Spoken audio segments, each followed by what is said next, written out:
High friends, welcome back to my channel. আর এখন আমি রিভিউ করব ক্লিকের ওটিটি প্ল্যাটফর্মে রিলিজ হওয়া নতুন বাংলা ওয়েব সিরিজ কাটাকুটি 2 এর যেটা পরিচালনা করছেন রাজা চন্দা। এবং কেমন লাগলো আমার এই সিরিজটা ডিটেলসে কথা বলবো এই ভিডিওতে। রিকোয়েস্ট একটাই, ভিডিওটা শুরু থেকে শেষ পর্যন্ত দেখবেন। আর কোনো কিছু যদি ভালো লেগে থাকে ভিডিওটাকে লাইক, শেয়ার এবং চ্যানেলটাকে অবশ্যই সাবস্ক্রাইব করে নেবেন। তো এই যে ওয়েব সিরিজটা কাটাকুটি 2, এর সাথে কাটাকুটি 1 যেটা ক্লিকে বহু বছর আগে এসেছিল আর কি, তার সাথে অ্যাজ সাচ গল্পের দিক থেকে কোনো মিল নেই। এটা একই ফ্রাঞ্চাইজি হলেও গল্পটা সম্পূর্ণ আলাদা, ডিরেক্টেড বাই সেম রাজা চান্দা। এবং মানে ক্যারেক্টারগুলো কিন্তু এখানে বদলে গেছে, গল্পের পরিসরটাও বদলে গেছে। তো এখানে মূলত যেটা দেখানো হচ্ছে সেটা হচ্ছে যে সুব্রত দত্ত, যিনি লিড কাস্টে রয়েছেন, এবং তার পাশাপাশি রয়েছেন অমৃতা চট্টোপাধ্যায়, তিনিও লিড কাস্টেই রয়েছেন বলা যায়। তো বেসিক্যালি সুব্রত দা হচ্ছেন অমৃতাদির একজন মানে খুব ক্লোজ একজন মানে আত্মীয়, মানে রক্তের সম্পর্ক নেই, তবে তাকে দাদা বলে ডাকেন। এবং এই সুব্রত দার এগেনস্টে একটা খুব বড় অ্যালিগেশন আসে, সেটা হচ্ছে যে তিনি স্কুলের একটা স্টুডেন্টকে, সে যেহেতু স্কুল বাস চালান আর কি, তো সেই একটা স্টুডেন্টকে তিনি ব্রুটালি খুন করেছেন এবং সেই চার্জে তার একটা জেল হয়ে গেছে। এবং এই জেল হওয়াতে তার যে পরিবারটা রয়েছে সেই পরিবারটা একেবারে ছড়িয়ে ছিটিয়ে গেছে। মানে তার ওয়াইফ এবং তার বাচ্চা, তারা মানে তার ওয়াইফ আরেকজনকে বিয়ে করে নিয়েছেন, বাচ্চাটি বাবাকে মানে তার বাবার আর কোনো সহচর্য পাননি। এরকম একটা জায়গা থেকে ভদ্রলোক বেশ কয়েক বছর জেল খেটে আর কি ফিরে আসছেন। অ্যালিগেশনসগুলো সমস্ত কিছু রয়েছে এবং সেই অবস্থায় তিনি ফিরে আসছেন, নিজেকে দোষী প্রমাণ করতে চান। এইখান থেকে জার্নিটা স্টার্ট হচ্ছে। দেখুন, এটা যেহেতু থ্রিলার, এরপরে আর কিছু বলবো না, কিন্তু এই জার্নিটা স্টার্ট হওয়ার পরে তার জীবনে যে চ্যালেঞ্জেসগুলো আসছে, এটা তো একটা গল্প। আর একটা প্যারালালি একটা ট্র্যাক চলছে, সেটা হচ্ছে যে একটা মার্ডার, মানে এই যে মার্ডারটা হয়েছে, এই মার্ডারটার একই প্যাটার্নে কিন্তু আরও একটা মার্ডার আজ থেকে 10-12 বছর আগে আর একটা মার্ডার হয়েছিল।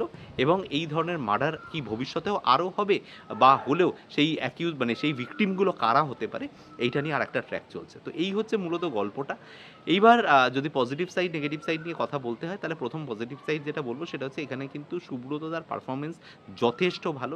এবং তার ড্রেস থেকে শুরু করে তার মানে ভার্বিয়াস, যেভাবে কথা বলছেন, যেভাবে হাঁটছেন চলছেন, একটা সাধারণ মানুষ যে কিন্তু নির্দোষ হলেও সে জেল খেটে ফিরে এসছে, এবং ফিরে আসার পরে তার যে ধরনের মানে তার অ্যাটিটিউডটা হওয়া দরকার, ভীষণ ভালো লেগেছে আমার। এবং সুব্রত দা রাস্তা দিয়ে যখন হাঁটছেন, হাতটাকে এরম পিছনে এরমভাবে করে দিয়েছেন, তিনি যে অবজার্ভ করেছেন এরকম একটা সাধারণ মানুষের হাঁটা চলা, এই জিনিসগুলো এত সুন্দরভাবে ইম্প্রোভাইজ করেছেন, জিনিসগুলো অসাধারণ লাগছে দেখতে।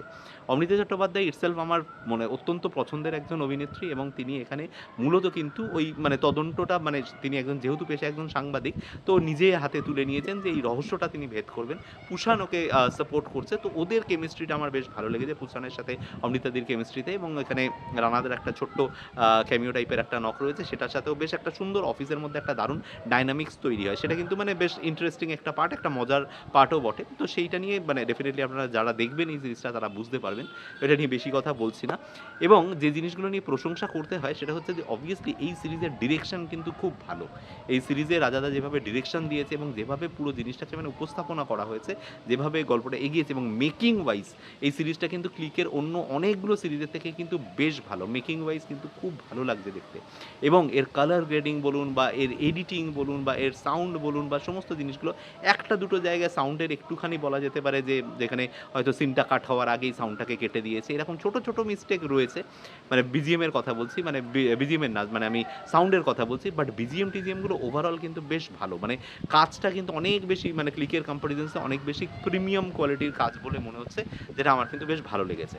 কিন্তু কিছু কিছু ডেফিনেটলি জিনিস আছে যে জিনিসগুলো নিয়ে বলবো, এবং যেটা নিয়ে আমার বলতে খুব অবাক লাগছে, যেটা বাংলা ইন্ডাস্ট্রির ঠিক একদম মানে উল্টো রকমের একটা জিনিস আর কি। সেটা হচ্ছে যে সাধারণত আমরা বাংলাতে কী হয়, যে আমরা ভালো গল্প পাই, ভালো চরিত্র পাই, ভালো লেখা পাই, কিন্তু সেই লেখা যখন এক্সিকিউশনের জায়গা আসে তখন কিন্তু due to budget constant, due to inefficiency of the director, or maybe বা পোস্ট প্রোডাকশন খারাপ হয়েছে, করে প্রজেক্টটা খুব খারাপ হয়ে যায়, যেটা আমরা ফাইনাল প্রোডাক্টটা দেখি সেটা খুব খারাপ। কিন্তু রাইটিং লেভেলে কিন্তু মোটামুটি বহু মানে 10টার মধ্যে 8টার কিন্তু রাইটিং ভালো থাকে। বাট এই একটা সিরিজ দেখলাম যেটাতে কিন্তু রাইটিং লেভেলে একটা কিন্তু সাংঘাতিক রকমের গণ্ডগোল রয়েছে। একটা ফোর্সফুলি একটা গল্পকে মিলিয়ে দেওয়ার একটা প্রবণতা দেখতে পেলাম। এই যে দুটো ট্র্যাক, সেই দুটো ট্র্যাককে একটা লাইনে আনার জন্য যেভাবে কাকতালীয়ভাবে জিনিসপত্রগুলোকে মিলিয়ে দেওয়া হয়েছে, সেটা কিন্তু খুবই মানে অদ্ভুত লাগছে আর কি দেখতে। মানে আমি কিন্তু এখানে যে ওই সিরিয়াল মার্ডারের যে খুনি, এবং তার সাথে এই যে মানে ঘটনাটা যে জড়িয়ে যাওয়া, সুব্রতদার ট্র্যাকটার যে জড়িয়ে যাওয়া, সেটা ভীষণ ফোর্স রোলে আমার মনে হয়েছে। তো this is the basic plot of the story. এবং সেটা একসাথে মিলে যাওয়াতে আমার খুব অদ্ভুত মনে হয়েছে। এবং সেই খুনির যে মানে মডাস অপারেন্ডি যে প্যাটার্নটা, সেই প্যাটার্নটাও কিন্তু খুব ক্লিশে। মানে আমার কথা হচ্ছে যে আমি যদি রিভেঞ্জ নিই, তাহলে আমি রিভেঞ্জ সেই মানুষটার সাথে নেব যে মানুষটা আমার এই সমস্ত বলা যেতে পারে খারাপ জিনিসগুলোর পিছনে রয়েছে। আমি সেই মানুষগুলোর সাথে নেব না যে মানুষগুলো নির্দোষ। তার একটা ডেফিনেটলি একটা ক্রিমিনালের একটা সাইকোলজি কাজ করবে। নিশ্চয়ই সে ক্রিমিনাল সাইকোলজিটা আমাদেরকে বুঝতে হবে। কিন্তু ইনিশিয়ালি আমি যার জন্য খারাপ হলাম তার এগেইনস্টে আমি রিভেঞ্জ নিইনি। এই জিনিসটা আমার কোথাও একটা কিন্তু এই স্ক্রিপ্টের মধ্যে বড় একটা লুপহোলস মনে হলো। এবং সেইটা দিয়েই জোর করে আরকি এটাকে একটা সিজনে টানার জন্য এটাকে একটা ওপেন ওয়্যার রেখে দেওয়া হলো, যাতে আরও একটা সিজনে গল্পটাকে নিয়ে যাওয়া যায়। তো রাইটিং এই সিরিজের আমার সবথেকে উইকেস্ট পার্ট বলে মনে হয়েছে। আর সেকেন্ড যেটা আমার বহুদিনের অভিযোগ ক্লিকের ব্যাপারে, সেটা হচ্ছে জুনিয়র অ্যাক্টর সিলেকশন এবং তাদের যে ম্যানেজমেন্ট, এটা কিন্তু একটা সাংঘাতিক কনসার্ন এই পার্টিকুলার ইয়েতে। জুনিয়র অ্যাক্টার্সরা অনেকেই এসে কিন্তু হেসে ফেলছেন, কথা বলছেন, তাদের মধ্যে প্রফেশনালিজম নেই এবং সেই শটগুলোকে রেখে দেওয়া হয়েছে, এডিটে বাদও যায়নি। মানে এই জিনিসগুলো দেখে আমার খুব হাস্যকর লাগে।